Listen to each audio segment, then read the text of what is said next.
king people na mahimong mabuhi, mapabalik pag-usap ang kinabuhi sa Sabbath School. Tulura, pastor. Kumana na yung tan. Pero kanain kong extension kamay. Kaya ako na nag-discuss. What are the 3 persons or 3 people that will make Sabbath School alive? Number 1, pastors. Number 2, Sabbath School superintendents. Number 3, Sabbath School teachers. Number 1, pastor. Okay, I'm sorry kung naamay pastor karon diri, taas-taas na yung pastor, diri na yung pastor sa uos. Ako po, pastor, I have to remind myself, what ko din ko accepted namin. Okay, pastors.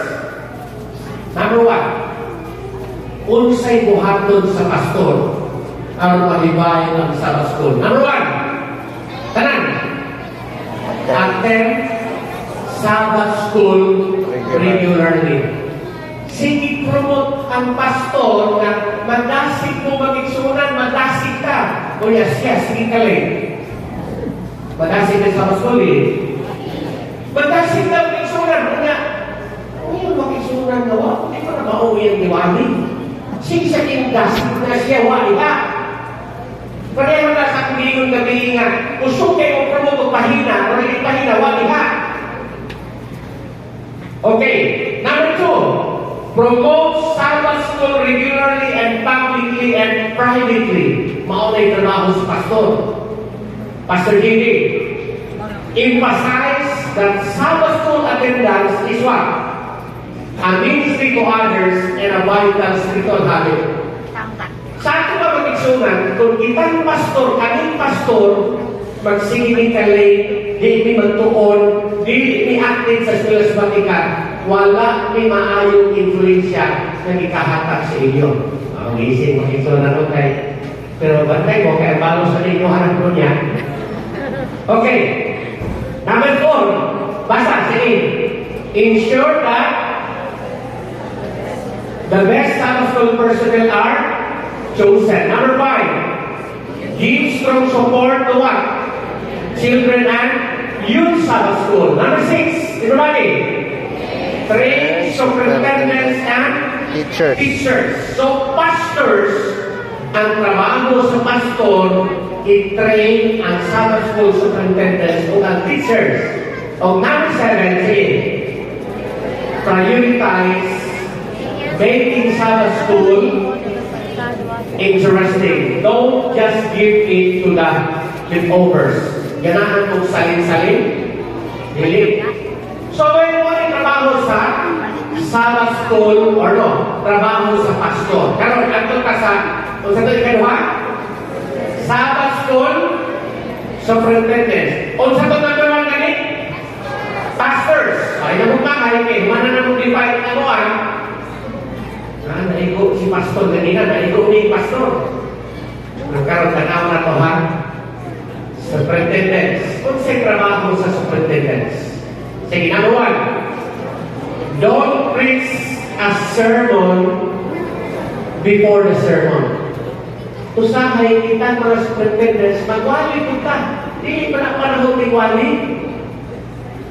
Kung sa may trabaho niya, kinahanglan ang superintendents, maghimo siya, meeting yung kanunay, establish a simple mission program. Kung sa may target sa Sabbath School, kung sa may mission sa Sabbath School. So, iyan ang studihan. Natay manual anak. By the way, unya, kuman sa akong lecture, kung naminaw mong tarong, na akong ihatag ninyo. Okay lang?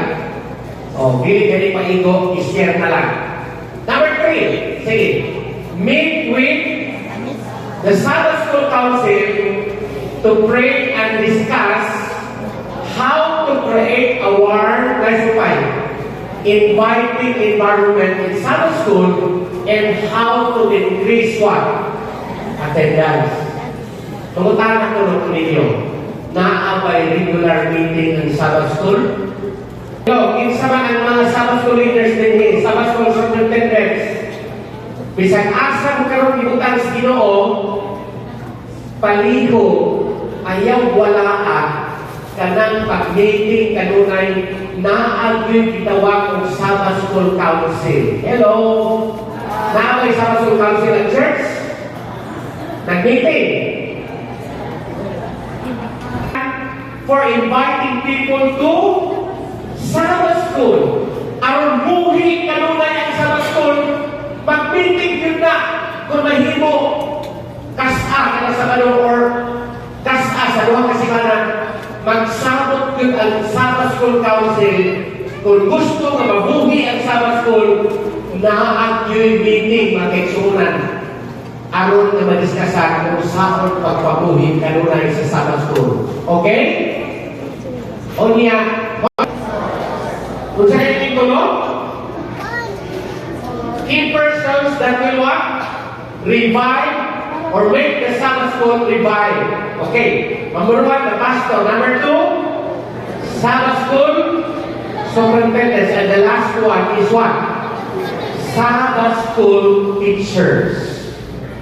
Okay. Unsay trabaho sa Sabbath School teachers? Paghuman namin, human na yun ka. What is number one? Sige, basa. Prepare well with prayer and study. Ay, kanang imagine. Bisag dili sa Sabbath School, sa atong mga eskwela. Tubag.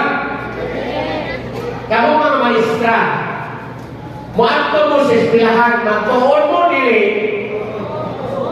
Ano ba?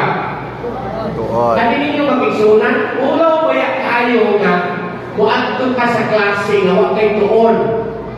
So, kung Sabbath School teacher ka, you have to study well, prepare well, and with prayer and study. Study the lesson, especially the primary biblical passage. Tunig kayo and think about the passage is saying. What is the passage is neglected or important for our present lives? Use the spirit of prophecy and commentaries. Okay, ihatag na ko